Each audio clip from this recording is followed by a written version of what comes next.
The next topic in the textbook is the events of the war, or the events which occurred during the war or that caused the great uprising, the events of the war. So that topic is not there in the syllabus in 2023 to 24 syllabus, but I think you should read it once because earlier it used to be there and certain questions have been put up from that chapter, from that part of the chapter.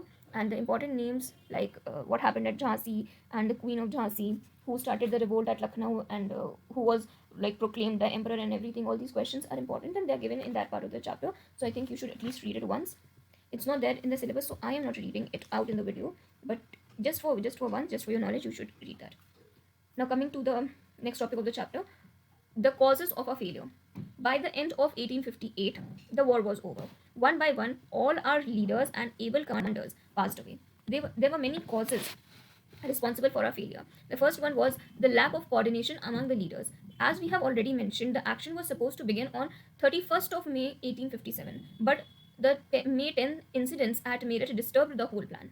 Then, lack of efficient leadership. Rani Lakshmi Bai, Tatya Top, and Kunwar Singh no doubt attained notable victories against the British. On the other hand, the British cause was very ably promoted by leaders like Lawrence, Havelock, Nicholson, and Campbell. Then third is superior equipment and resources of the British. In the words of Dr. R.C. Majumdar, the military equipment of the Indians was inferior to that of the English. The British also had the advantage of a far-reaching telegraph system. The war was localized. Many parts of India were not affected by the uprising at all. Punjab remained absolutely quiet. Indian rulers like Scindia and Nizam of Hyderabad stood by the side of the British. No scheme of a national state. For the rulers of the Indian states, independence was meant only for the ruling chieftains. There was no freedom for the common people in it. The next topic is results and consequences of the war. Although the war did not result in Indian independence, it did not leave India unaffected. Some important results relating to constitutional and political fields were as follows. Number one is in end of companies' rule and changes introduced in the administrative setup. The war ended East India Company's rule in India. The British statesmen realized that it was unwise to leave the government of so vast a country in the hands of a private trading company. Accordingly, an act for the better government of India was passed on 2nd August 1858. The first point in the proclamation or in the act was the Act of 1858 transferred the government of India from the company to the crown. India was now to be governed by and in the name of Her Majesty. Secondly, companies, board of control, and the code of directors were abolished. All their powers were transferred to a cabinet minister known as the Secretary of State for India. His salary and allowance were to be paid out of the revenues of India. Thirdly, the Secretary of State was to be assisted by the India Council consisting of 15 members. Of these, more than half were to be persons who had served or resided in India for at least 10 years. Fourthly, appointments to the civil service were to be made by open competition under rules made by the Secretary of State in Council. Lastly, the Governor General received the additional title of Viceroy. While he remained the Governor General for the provinces under the British rule, he came to be known as the Viceroy, that is, the representative of the Crown in India, vis-a-vis the native princes, the Rajas, and Nawabs. Queen's proclamation incorporating these changes was made public at Allahabad on 1st of November 1858 by Lord Canning as the first Viceroy and Governor General of India. Lord Canning was the first Viceroy and Governor General of India. Then second point is policy towards the Indian princes and chiefs. Queen Victoria declared in her proclamation of 1858 that the British government would not annex the Indian states. All the treaties that the princes had concluded with the company would be honored, and their rights of adoption and successions were also recognized. At the same time, they could have only a limited number of troops. Since Nana Sahib had taken an active part in the war and had fled into the jungles of Nepal, never to return again, the offices of the Peshwa was abolished. With the death of Bahadur Shah, who was deported to Rangoon, the Mughal imperial dynasty founded by Babur came to an end. Reorganization in the army. The policy of balance and countercheck was adopted regarding military administration. The proportion of the British to Indian soldiers was increased. The general policy in this regard was that the number of Indian soldiers should not exceed twice that the European troops. Artillery and other effective weapons of warfare were reserved for the British troops in India. All key positions in the army were reserved exclusively for the British. Indian soldiers belonging to different castes and creeds were mixed up in a manner that no sentiment of unity and nationalism could arise among them. For the same reason, supply of newspapers, journals, and nationalist publications to soldiers was stopped. Solomon promises made to the people of India. Queen Victoria, in her proclamation of 1858, promised not to interfere with the religious beliefs of the people. The Queen also promised equal treatment to all her subjects, Indians and Europeans. The appointments declared the Queen would be strictly on the basis of education, ability, and integrity. An official pardon was granted to people excepting such peoples as had been guilty of the murder of British subjects. The proclamation ended with a promise that the material and moral advancement of the people would henceforth be the main concern of the government.